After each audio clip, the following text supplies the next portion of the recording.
I will tell you a little story. You have heard the eloquent speaker who has just finished saying, "Let us cease from abusing each other."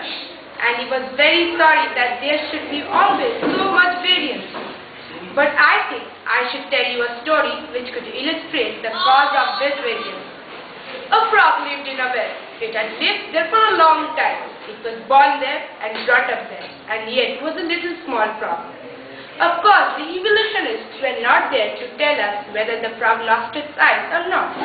But for our story's sake, we must take it for granted that it had its eyes, and that it every day cleans the water of all the worms and bacilli that lived in it with an energy that could do credit to our modern bacteriology.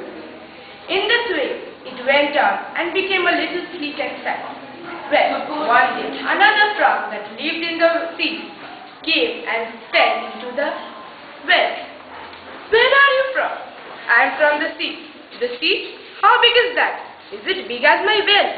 And he took a leap from the side of the well to the other. "My friend," said the frog of the sea, "how do you compare the sea with a little well?" Then the frog took another leap and asked, "Is the sea so big?"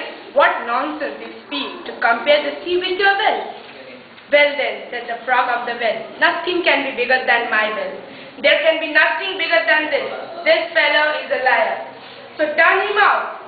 That has been the difficulty all the while. I am a Hindu. I am sitting in my own little well and thinking that the whole world is my little well.